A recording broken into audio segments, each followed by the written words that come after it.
ជម្រាបសួរខ្ញុំបាទឈ្មោះម៉ៅមេងមកពីភូមិលំរៃឆ្លងឃុំខ្នាពូស្រុកសូនីគមខេត្តសៀមរាប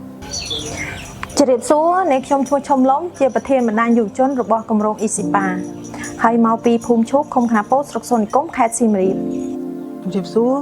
ខ្ញុំបាទឈ្មោះសិតស៊ីនជាយុវជននៅក្នុងគម្រោង ESIPA របស់អង្គការក្រែនមកពីភូមិលំរៃឆ្លងឃុំខ្នាពូស្រុកសូនីគមខេត្តសៀមរាប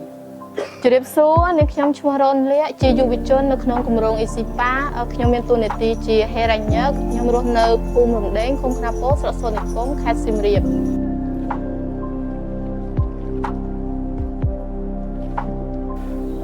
តេតងនឹងចំណេះដឹង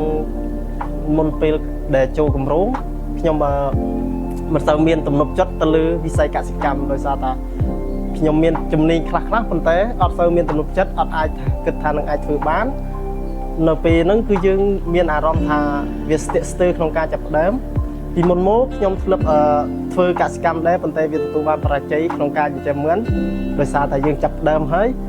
ដាក់ដើមទុនរៀងធំដែរទៅដល់ពេលហ្នឹងគឺយើងទទួលបានបរាជ័យចាតើតើនឹងមុនចូលគម្រោងគឺខ្ញុំខ្វះបទពិសោធន៍ក្នុងការដឹកនាំជាក្រុមការនិយាយជាសាធារណៈហើយខ្វះចំណេះជំនាញទាក់ទងនឹងការធ្វើកសិកម្មដូចជាការចាំមឿនការចាំសត្វឬក៏ការដាំបន្លែអីផ្សេងទាក់ទងទៅនឹងស្ថានភាពមុនពេលចូលគម្រោងដូចជាចំណេះដឹងបទពិសោធន៍ចំណេះជំនាញនៅក្នុងការ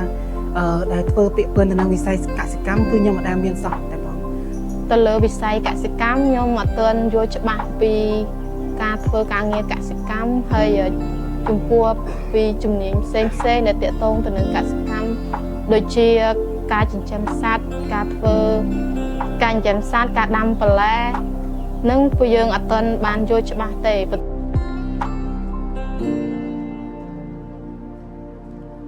បាទដល់ពេលដែលយើងចាប់ផ្ដើមចូលរៀនចូលរួមជាមួយនឹងគម្រោងយើងក៏ទទួលបានបទពិសោធន៍ជំនាញចំណេះដឹងពីនៅក្នុងគម្រោងក្នុងការសិក្សាស្វែងយល់អំពីការចិញ្ចឹមសត្វនៅក្នុងវិស័យកសិកម្ម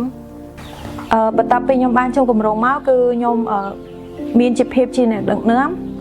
មានសមត្ថភាពក្នុងការដឹកនាំជាក្រុមហើយហ៊ាននិយាយជាសាធារណៈនិងហ៊ានធ្វើការសម្របសម្រួលទៅលើសហគមន៍ឬក៏ខាងកុមារអីផ្សេងដូចជាការចោះធ្វើសម្របសម្រួល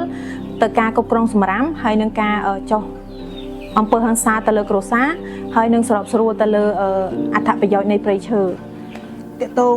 ក្រោយពេលដែលខ្ញុំបានដាក់ពាក្យចូលនៅក្នុងគម្រោងគឺខ្ញុំទទួលបានចំណេះដឹងចំណេះជំនាញក៏ដូចជាបទពិសោធន៍ហើយនឹងការអនុវត្តជាក់ស្ដែងបានច្រើនទីមួយទាក់ទងទៅនឹងចំណេះដឹងទាក់ទងទៅនឹងបច្ចេកទេសផ្សេងដែលគម្រោងក៏បានដឹកនាំយុវជនទៅរៀនពីទ្រឹស្ដីផ្ទាល់មានដូចជាការចិញ្ចឹមសត្វការដាំបន្លែពីក្នុងសហគមន៍ក៏ដូចជាមេជ្ឈដ្ឋានខាងក្រៅក៏ដូចជានៅតាមតាខេត្តផ្សេងហើយមួយទៀតគឺទាក់ទងទៅនឹងចំណេះជំនាញនៅក្នុងការអនុវត្តធ្វើគឺពួកខ្ញុំបន្ទាប់ពីទទួលបានរៀនពីទ្រឹស្ដីទៅហើយគឺយុវជននៅក្នុងគម្រោងគឺបាននាំគ្នាអនុវត្តជាក់ស្ដែងរួមមានការអនុវត្តកន្លងមកមានសកម្មភាពដូចជាការចិញ្ចឹមមឿនការចិញ្ចឹមកែបហើយនិងការដាំបន្លែនៅលើធ្នើជាដើមបន្ទាប់ពីយើងចូលគម្រោងក្រោយពេលដែលយើងចូលគម្រោងបានបរៀនពីមេរៀនផ្សេងដូចជា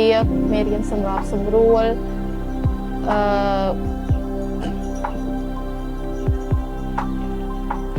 មេរៀនសម្រាប់សម្រួលហើយទាក់ទងទៅនឹងការគ្រប់គ្រងទៅលើបរិស្ថានយើងយល់ដឹងពីទំនាក់ទំនងក្នុងសហគមន៍ការការធ្វើការងារជាក្រុមផ្សេងដែលគម្រោងគាត់បានបរៀន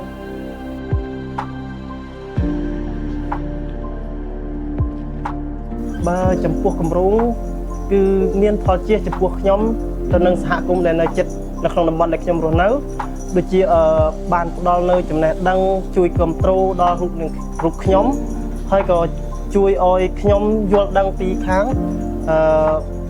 ចង់និយាយថាជួយឲ្យខ្ញុំយល់ដឹងពីបរិបទនៅជុំវិញខ្លួនដែលពាក់ព័ន្ធជាមួយនឹងវិស័យកសិកម្មកាន់តែច្បាស់និងមានគំនិតថ្មីក្នុងការចាប់ផ្ដើមនិងជួយគ្រប់គ្រងដល់សហគមន៍ទាក់ទងនឹងគម្រោងជាផលទៅលើនាងខ្ញុំគឺមានដូចជាការបង្កើនប្រាក់ដូចជារកចំណូលពីការចិញ្ចឹមសត្វការដាំបន្លែហើយនឹងការចិញ្ចឹមសត្វអីនានាផងដែរហើយទាក់ទងនឹងសហគមន៍ខ ខាងគម្រោងមានផលជាទៅដល់សហគមន៍ដូចជាបានណែនាំយុវជនទៅឲ្យខាងសហគមន៍ស្គាល់ដោយកាលពីពួកខ្ញុំអត់ទាន់បានចូលក្នុងគម្រោងគឺខាងសហគមន៍ឬក៏ខាងឃុំ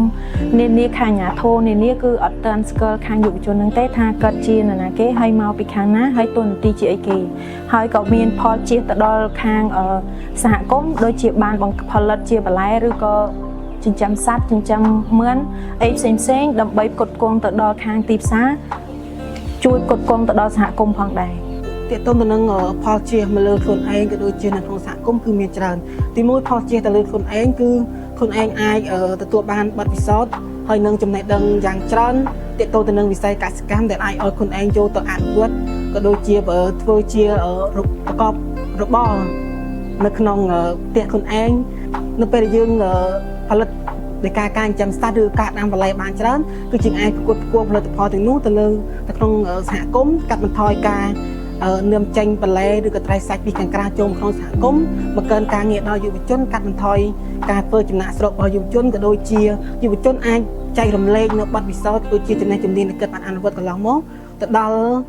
ប្រជាពលរដ្ឋនៅក្នុងសហគមន៍ដើម្បីឲ្យគាត់បានអនុវត្តហើយដើម្បីឲ្យគាត់បង្កើតបានប្រាក់ចំណូលដូចគ្នា ចំពោះខ្ញុំផ្ទាល់គម្រោងគិតបានប្រហាត់រៀនយើងពីការប្រមូលប្រភពទៅលើការបង្កើនប្រាក់ចំណូលតាមរយៈការផលិត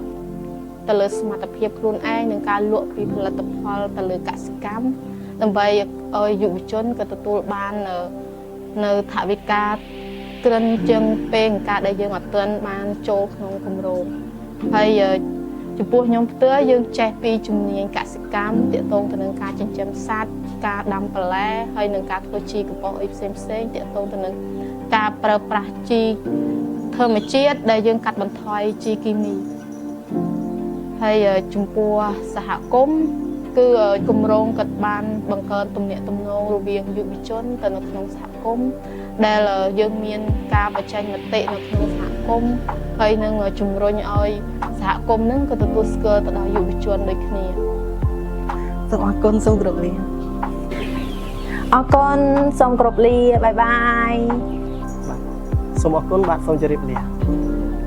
អរគុណសូមជម្រាបលាបាយបាយ